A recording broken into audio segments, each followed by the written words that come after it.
ఈ వీడియోలో మనం Python input and output concepts discuss చేయబోతున్నాం. And input and output concepts discuss చేయకుండా ముందు ఒక ప్రీవియస్ వీడియోలో ఒక ఎర్రర్ ఉంది. ఒక మిస్టేక్ ఉంది. దాన్ని కరెక్ట్ చేద్దాం. ప్రీవియస్ వీడియోలో నేనేం చెప్పాను అంటే ఇక్కడ డాలర్ సింబల్ అనేది వాలిడ్ అని చెప్పాను. బట్ ఏ వేరియబుల్ నేమ్ అనేది అయితే లెటర్‌తో ఆల్ఫాబెట్‌తో స్టార్ట్ అవ్వాలి.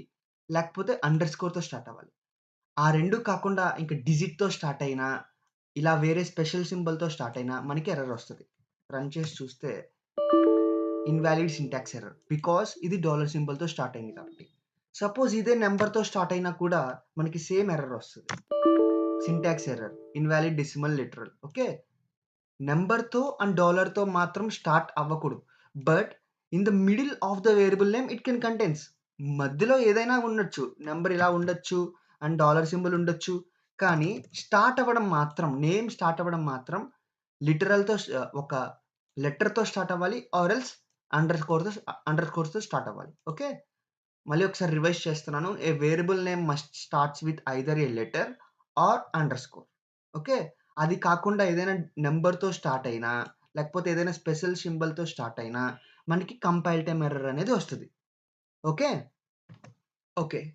ఇప్పుడు మనం Python input and output concepts discuss చేద్దాం. అసలు ఇన్పుట్ అంటే ఏంటి? ఇన్పుట్ అంటే ఏంటి అంటే, మన కంప్యూటర్ అనేది మన నుంచి ఇన్పుట్ తీసుకుంటుంది. ఇన్ఫర్మేషన్ అనేది మన నుంచి తీసుకుంటుంది. రన్ టైమ్‌లో. ఓకే. రన్ టైమ్‌లో ఇన్ఫర్మేషన్ అనేది మన నుంచి తీసుకొని అవుట్‌పుట్ అనేది జనరేట్ చేస్తుంది. ఓకే. క్లియర్‌గా చెప్తాను. సో, ఈ ఎగ్జాంపుల్ చూద్దాం. ఇక్కడ నేమ్ ఈజ్ ఈక్వల్ టు నేను మహేష్ అని రాసాను. సపోజ్ ఈ వీడియో చూస్తున్న వాళ్ళు వాళ్ళ యొక్క పేరు రాసుకోవచ్చు. వంశీ, అనిల్, భరత్ లాంటి. కానీ సిస్టమే మనల్ని పేరు అడగాలి. నీ పేరేంటి అని. అప్పుడు మనం కన్సోల్‌లో మన పేరిస్తాం. అప్పుడు అలా అది ప్రాసెస్ చేసి మన అవుట్‌పుట్‌ని ప్రింట్ చేస్తుంది. సో, ఇప్పుడు ఇన్పుట్ అనే ఫంక్షన్ యూజ్ చేసి ఇన్పుట్ ఎలా తీసుకోవాలి అనేది ఈ వీడియోలో మనం నేర్చుకుందాం. ఓకే. సో, ఇన్పుట్ ఫంక్షన్ అనేది ఎలా యూజ్ చేయాలో చెప్తాను. సో, ఒక నేమ్ అనేది మనం ఇన్పుట్‌గా తీసుకోవాలి అనుకుంటే, మనకి ఒక బిల్ట్ ఇన్ ఫంక్షన్ అనేది అవైలబుల్‌గా ఉంది పైథాన్‌లో. దాన్నే ఇన్పుట్ అని అంటాం. సో, మనకి అవుట్‌పుట్ కన్సోల్‌లో ఏదైనా మెసేజ్ అనేది ప్రింట్ చేయాలనుకుంటే ఇందులో రాసుకుంటాం. So, what is your name? Okay. So, name is equal to name అనేది వేరియబుల్ పేరు. ఇన్పుట్ అనేది ఫంక్షన్. అందులో మనకి అవుట్‌పుట్ కన్సోల్‌లో ఏదైనా మెసేజ్ ప్రింట్ చేయాలనుకుంటే, ఏ మెసేజ్ ప్రింట్ చేయాలనుకుంటున్నామో ఆ మెసేజ్ అనేది ఇందులో రాసుకుంటాం. ఇదంతా స్ట్రింగ్ కాబట్టి మనం డబుల్ కొటేషన్స్‌లో యాడ్ చేసాం. ఓకే. రన్ చేద్దామా? సో, చూడండి ఇక్కడ మనల్ని పేరు అడుగుతుంది. సో, ఇది పేరు అడుగుతుంది. మనం పేరు ఎంటర్ చేయాలి. సపోజ్ నా పేరు మహేష్ కాబట్టి నేను మహేష్ అని ఎంటర్ చేస్తాను. ఓకే. సో, పేరు ఎంటర్ చేసిన తర్వాత నెక్స్ట్ లైన్ ఏంటి? Print name. సో, మహేష్ అనేది నేమ్ అనే వేరియబుల్‌లో స్టోర్ అవుతదిప్పుడు. సో, ఇక్కడ చూడండి మహేష్ అనే పేరు ప్రింట్ చేసింది. ఓకే.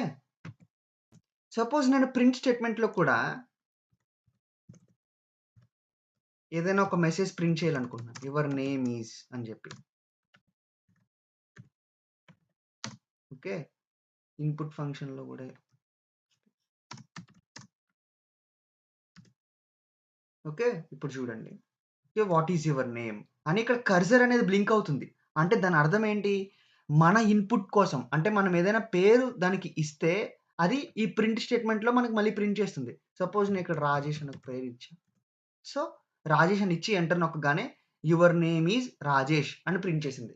సో, నేమ్‌లో ఇప్పుడు ఈ నేమ్ అనే వేరియబుల్‌లో ఏమున్నట్టు? మనం ఏదైతే ఇన్పుట్ అనేది రన్ టైమ్‌లో ఇచ్చామో okay. Run time in the sense మనం x is equal to Mahesh, x is equal to Rajesh అన్నట్టుగా కాకుండా, రన్ అవుతున్నప్పుడు ఇస్తే దాన్ని రన్ టైమ్ అని అంటాం.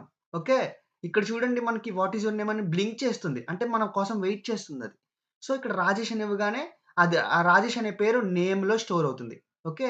అప్పుడు నెక్స్ట్ స్టేట్‌మెంట్ ఏంటి? Print statement. Print your name is అని చెప్పి యువర్ నేమ్ ఈజ్ ప్రింట్ చేసింది.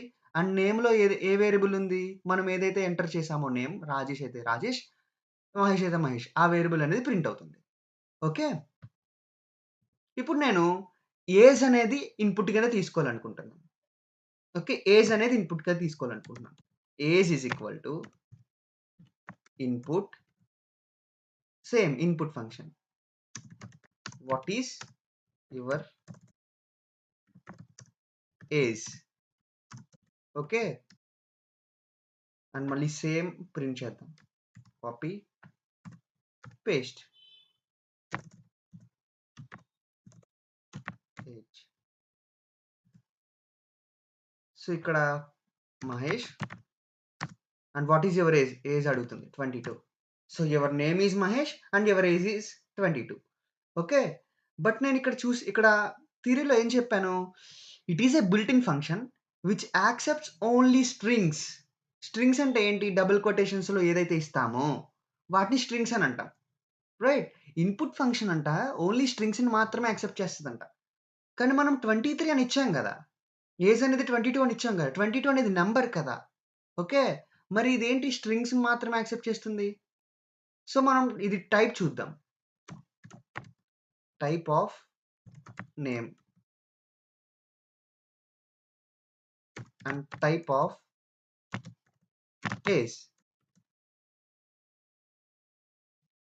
మహేష్ 20. చూడండి, your name is Mahesh and దీని డేటా టైప్ ఏంటి? స్ట్రింగ్. మనకు తెలిసిందే నెంబర్స్ ఆల్ఫాబెట్స్ అన్ని స్ట్రింగ్స్లోకి వస్తాయని. అండ్ యువర్ ఏజ్ ఈజ్ 22 అన్నారు. 22 అనేది నెంబర్ కదా, బట్ వీడు చూడండి స్ట్రింగ్ అంటున్నాడు. అంటే దాని అర్థం ఏంటి అంటే ఇన్పుట్ ఫంక్షన్ అనేది ఓన్లీ స్ట్రింగ్స్ని మాత్రమే యాక్సెప్ట్ చేస్తుంది. మనం ఇచ్చిన నెంబర్ అయినా కూడా అది స్ట్రింగ్లో కన్వర్ట్ చేసుకుని స్ట్రింగ్ అంటుంది. సో మరి ఏజ్ అనేది నెంబర్ కదా, మరి ఇంటీజర్ని నెంబర్ని ఇన్పుట్ ఎలా తీసుకోవాలి అంటే ఇంట్ ఆఫ్ అని చెప్పి ఒక ఫంక్షన్ ఉంది మనకి. ఓకే, ఇంట్ అనే ఒక ఫంక్షన్ ఉంది. సో ఇంట్ అనే ఒక ఫంక్షన్ ఉంది, అందులో మనం ఇన్పుట్ అని రాసి what is your age?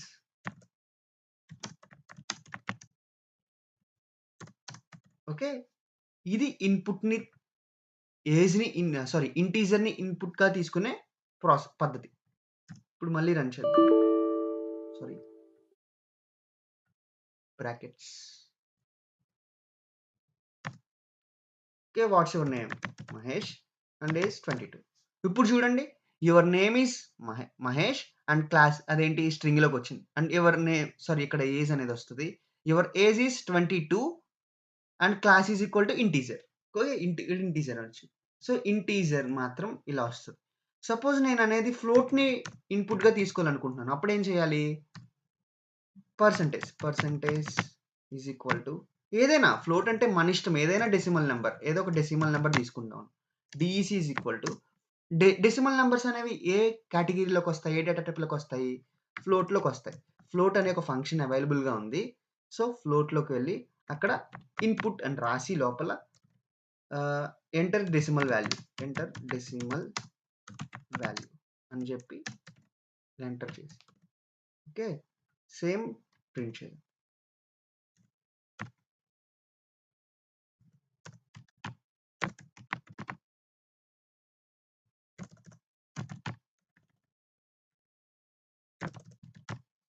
Okay, run చేద్దాం. మహేష్ 22 56. ఓకే, ఇప్పుడు చూడండి అవుట్పుట్ ఇది. Your name is Mahesh. మనం మహేష్ అని ఎంటర్ చేసాం, అంటే నేమ్ అనే వేరియబుల్లో మహేష్ ఉంది అండ్ ఏజ్లో 22 ఉంది అండ్ డెసిమల్ వాల్యూలో 56.3948 ఉంది. అంటే మహేష్ అనేది స్ట్రింగ్ క్లాస్లోకి వెళ్తుంది, ఏజ్ అనేది ఇంటీజర్లోకి వస్తుంది అండ్ డెసిమల్ అనేది ఫ్లోట్లోకి వస్తుంది. సో ఇది ఇన్పుట్ తీసుకునే పద్ధతి. సో ఇది మనం ఏం చేస్తున్నాము అంటే స్ట్రింగ్ని ఇన్పుట్గా తీసుకోవాలంటే జస్ట్ ఇన్పుట్, ఏజ్ని ఇన్పుట్గా తీసుకోవాలంటే ఇంట్ ఆఫ్ ఇన్పుట్ ఆఫ్ అని, ఇంట్ బ్రాకెట్ ఇన్పుట్. ఓకే, ఫ్లోట్ని ఇన్పుట్గా తీసుకుంటే float of input of. So అర్థమైందా? ఇక్కడ స్ట్రింగ్ని ఇన్పుట్గా తీసుకోవాలనుకుంటే జస్ట్ ఇన్పుట్, ఇంటీజర్ని ఇన్పుట్గా తీసుకోవాలనుకుంటే ఇంటీజర్ మళ్ళీ అందులో ఇన్పుట్. ఓకే, ఫ్లోట్ని ఇన్పుట్గా తీసుకోవాలనుకుంటే ఫ్లోట్ మళ్ళీ అందులో ఇన్పుట్. సపోజ్ మనకి అవుట్పుట్ కన్సోల్ మీద ఏమైనా మెసేజ్ డిస్ప్లే చేయాలనుకుంటే ఆ ఇన్పుట్ అనే ఫంక్షన్లో రాసుకుంటాం. ఓకే, ఇది ఇన్పుట్ తీసుకునే విధానం. అండ్ నెక్స్ట్ వీడియోలో మనం అవుట్‌పుట్ యొక్క ఫార్మాటింగ్ ఎలా ఉంటుందో చూడబోతున్నాం. ఓకే. Thank you.